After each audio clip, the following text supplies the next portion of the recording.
யோகி ராம் சுரத்குமார் ஜெயகுருராய். எல்லாமல்ல எம்பெருமான் யோகி ராம் சுரத்குமாருடைய கருணை மழையிலே நனைந்திருக்கிற எமது அன்பான பக்த பெருமக்களே, என்ன சொல்றதுன்னே தெரியல. நாட்டு நடப்புகள் எல்லாம் பார்த்தா தற்செயலாக நேற்று இன்னைக்கும் ஒரு வீடியோ பார்த்தேன். உங்களில் பல பேர் பார்த்துருப்பீங்க. ஒரு ஆப்பிள் ஃபோன் பிரச்சனைக்காக, ஒரு ஆப்பிள் ஃபோன் வாங்கி தரலைங்கிறதுக்காக ஒரு பையன் மலையிலேருந்து குதித்து தற்கொலை பண்ணுறான். அவனை காப்பாற்ற போன அப்பாவும் அவங்க கூடவே சேர்ந்து மலையிலேருந்து கீழே விழுந்து சாகுறாரு. இதை பார்த்துக்கிட்டு இருந்தவங்க அம்மாவும் மலையிலேருந்து கீழே விழுந்து சாகுறாங்க.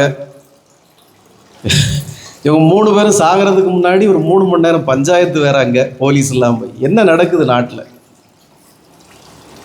இதெல்லாம் எங்கே போய் நிற்கும்? கேவலம் ஒரு ஆப்பிள் ஃபோன். இந்த ஆப்பிள் ஃபோன் இல்லைங்கிறதுக்காக ஒரு பையன் மலையிலேருந்து குதிச்சு தற்கொலை பண்ணுறான். அதுவும் தடிமாடு மாதிரி இருக்கு, எருமை மாடு மாதிரி இருக்கு, எருமை கடா மாதிரி. அந்த கடாவை வளர்க்குறதுக்கு எவ்வளோ பாடுபட்டாங்களோ தாயம் தகப்பலும் தெரியல. கடைசியில் அது மலையிலேருந்து விழுந்து சாகுது. ரொம்ப பரிதாபம். ஆனால் பகவானுடைய படைப்பு எப்படின்னு கேட்டிங்கன்னா, ஒரு அழகான நீரோடை இருக்குன்னு வைப்புமே, ஒரு நீர் குளம், அழகான தூய தண்ணீர் நிறைந்த ஒரு தடாகம் இருக்குது. அந்த தடாகத்தில் ஒரு பசுமாடு தண்ணி குடிக்குதுன்னு வைப்புமே, ஒரு அழகான தூய நீரோடை இல்லைன்னா ஒரு தடாகம். அந்த தடாகத்தில் ஒரு பசுமாடு தண்ணி குடிக்குது. குடிச்சிட்டு போய் என்ன தரும்? பால் தரும். அந்த பசுமாடு தண்ணீர் குடிச்சிட்டு போய் நமக்கு பால் தரும். அந்த தண்ணீர் அதுக்கு பாலாக மாறுது. ஒரு நாகப்பாம்பு போய் தண்ணி குடிக்குதுன்னு வைப்போம். அந்த நாகப்பாம்பும் அதே பசுமாடு தண்ணி குடித்த அதே நீர் தடாகத்தில் தான் தண்ணி குடிக்குது. அது என்ன தரும்? விஷத்தை தான் தரும். ரெண்டும் ஒரே இடத்துல தான் தண்ணி குடிக்குது. ஆனால் ஒன்று நமக்கு அழகான பால் தருது தாய்க்கு நிகராக, இன்னொன்று பாம்பு விஷத்தை தருது. இப்போ இறைவனுடைய படைப்பு 2 விதமாக இருக்குது. நாமளும் ஒரே இதில் தான் நாம் சாமி கும்பிட்றோம், ஒரே இடத்துல தான் இருக்கிறோம். ஆனால் நம்முடைய பக்குவ நிலை என்னங்கிறத நாம் புரியணும். நாம் எந்த நிலையில் பக்குவத்தோடு இருக்கிறோம். இல்லைன்னா நாமளும் ஒரே தடாகத்தில் தான் தண்ணி குடிப்போம், இங்கே இருக்கிற மற்றவங்களும் தண்ணி குடிப்பாங்க. ஆனால் நாம் என்னவா செயல்படுவோங்கிறதா அங்கே முக்கியம். இறைவன் நம்ம எல்லாருக்கும் ஒரே விதமான அனுகிரகத்தை தான் பண்ணுறார். நம்ம எல்லாருக்கும் ஒரே விதமான ஞானத்தை தான் அருளுகிறார். ஆனால் நம்ம எல்லாரும் ஒரே ஆசிரமத்தில் இருந்தாலும், பகவானுடைய அனுகிரகத்தை நாம் எல்லாரும் ஒன்றா ஏற்றுக்கிட்டாலும், நம்முடைய வெளிப்பாடு எப்படி இருக்குது இந்த சமூகத்தில் அப்படிங்கிறத ரொம்ப முக்கியம். அன்பானவர்களே, காலம் ரொம்ப கெட்டு போயிட்டுருக்கு. காரணம் பெற்றோர்கள் மேலே தவறா இல்லை குழந்தைகள் மேலே தவறான்னு நம்ம ஒன்றும் சொல்கிறதுக்கு இல்லை.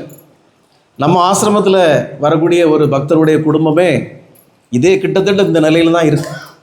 அது என்ன சொல்லன்னு எனக்கு தெரியல. கிட்டத்தட்ட இந்த நிலை தான். அந்த குடும்பம் பரிதவிச்சு போய் கிடக்கு. நாம் எவ்வளவோ புத்திமதியெல்லாம் சொல்லிட்டோம், எவ்வளோ சொல்லி பார்த்தாச்சு. அதை பெரியவங்களும் காதில் பெருசாக எடுத்துக்கிற மாதிரி தெரியல. அந்த குழந்தையும் பிடிச்சி வச்சு போன வாரம் கூட ரொம்ப நேரம் அட்வைஸ் பண்ணேன். அந்த குழந்தைக்கு எப்படிலாம் நான் அட்வைஸ் பண்ணுறேன்னா, எங்கள் ஊரில் நடந்த ஒரு கதையே அவனுக்கு சொல்லி அட்வைஸ் பண்ணுறேன். எங்கள் ஊரில் ஒரு நல்ல ஒரு குடும்பம் இருந்தது. அந்த குடும்பத்தினுடைய தலைவர் ரொம்ப கஷ்டப்பட்டு போராடி உழைச்சி ஒரு வீடெல்லாம் கட்டினார், பெரிய வீடெல்லாம் கட்டினார். ஆனால் அவருக்கு மேலே நிறைய பிரச்சனைகளும் உண்டு. என்னென்னா, அவர் ஒரு தொழிலில் இருந்தார். அந்த தொழில் எப்படின்னா, பல பேர்கிட்ட காசு பிரித்து கொண்டு கம்பெனியில் அடைக்கிற ஒரு விஷயம். பெரிய பிரச்சனை எப்படி ஆச்சுன்னா, அவர் காசு பிரிச்சுட்டு கொஞ்சம் கொண்டு அடைக்கிறதில்ல. அங்கே அந்த நிறுவனத்துக்கு பேர் கூட நான் சொல்லிடுறேன், எல்ஐசி அப்படின்னு ஒரு நிறுவனம். அந்த எல்ஐசியில் பணத்தை பிரிச்சுட்டு போய் அடைக்கிறதில்ல. அதை வச்சு தான் வீடு கட்டிட்டான் அப்படின்னு சொல்லி ஒரு பெரிய இஷ்யூ எல்லாம் ஓடிச்சது. காலப்போக்கில் என்னெல்லாமோ நடந்தது. கடைசியில் அந்த வீடு விற்க வேண்டிய ஒரு சூழ்நிலை வந்தது.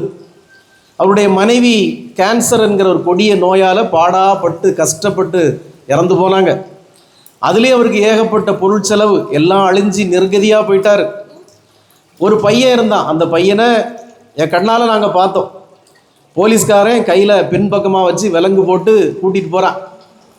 2 போலீஸ், ஒரு போலீஸ் துப்பாக்கி வச்சு, ஒரு போலீஸ் அப்படி கூட நடத்தி கூட்டிகிட்டு போகுது. இந்த மனுஷன் பின்னால் ஒரு சோத்து பார்சல், ஒரு சோத்து பொதியை வாங்கிட்டு பின்னால் நடந்து போகிறான், பையனுக்கு சோத்தை கொண்டுக்கிட்டு.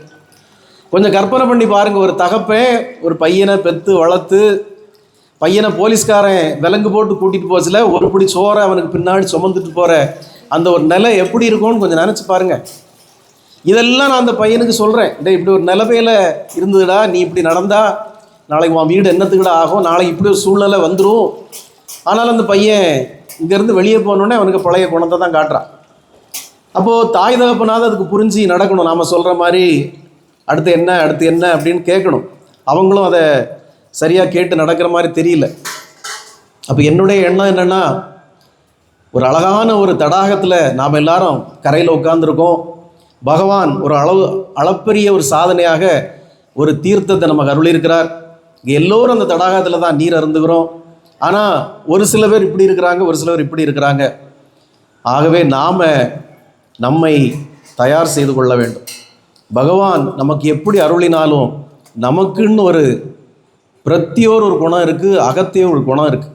அதை நாம் சரியாக டியூன் பண்ணி வளர்த்துக்கலைன்னா இந்த சமூகம் ரொம்ப சீர்கெட்டு கிடக்கு. நம்முடைய குழந்தைகளும் நமக்கு பெரிய பிரச்சனையாக வந்து நிற்கும். அந்த வீடியோ பார்த்ததுலேருந்தே என்ன நடக்குது இந்த சமூகத்தில், என்ன நடக்குது இந்த உலகத்தில் அப்படின்னு தோணிடுச்சு. அந்த பையனுக்கு பெற்றோர்களுடைய அருமையும் தெரியல, இந்த பெற்றோர்களுக்கும் குழந்தைய வளர்க்க தெரியல, என்னவோ தெரியல. என்னை பொறுத்த மட்டும் நான் ஒன்று தான் சொல்லுவேன், முதல்ல நாம் இந்த சமூகத்தில் உருப்பட்டிருக்கோமா அப்படிங்கிறத நாம் பார்க்கணும். வெளிநாடுகளெல்லாம் அப்படி தான் இருக்குது. வெளிநாடுகளெல்லாம் கல்யாணம் ஆகணும்னா 35 வயசு 36 வயசு ஆகும். ஆணுக்கும் பெண்ணுக்கும் அந்த வயசு ஆகும். நல்லா புரிஞ்சு பழகி நம்ம வாழ்க்கையில் சர்வைவ் ஆக முடியுமா, நம்ம சம்பாத்தியம் என்ன, நம்ம வீட்டு வாடகை என்ன, நமக்கு பிற செலவுகள் என்ன இருக்குது, இதெல்லாம் ஒரு ஆண் டிசைட் பண்ண பிறகு தான் அவன் கல்யாணத்தை பற்றியே யோசிப்பான். நம்மளால் இனி ஸ்டாண்ட் பண்ணி நிற்க முடியும் அப்படின்னு. ஒரு பெண்ணும் நம்மளால் இனி இந்த சமூகத்தில் எவ்வளோ தூரம் வேலை பார்க்க முடியும், எவ்வளோ சம்பாதிக்க முடியும், எவ்வளோ பொறுப்பாக பார்க்க முடியுங்கிறத பொறுத்து தான் அந்த பொண்ணும் கல்யாணத்தை தீர்மானிக்கும். ஒரு 35 வயசுக்கு பிறகு தான் கல்யாணம் பண்ணிக்கிறாங்க, 40 வயசுக்கு பிறகு தான் குழந்தைய பெற்றுக்கிறாங்க. ஆனால் நம்ம ஊரில் தான் 16 வயசு 17 வயசு தாண்டிட்டாலே போதும், எப்படா அந்த கவர்மெண்ட் அங்கீகரிச்சிருக்கிற வயசு வருதுன்னு பார்த்து உடனே கட்டி வச்சிடறாங்க. அடுத்த கணமே என்னையாதுன்னு தெரியாமல் குழந்தையும் பெற்றுக்கிறாங்க. என்னை பொறுத்த மட்டும் பெரிய தவறு.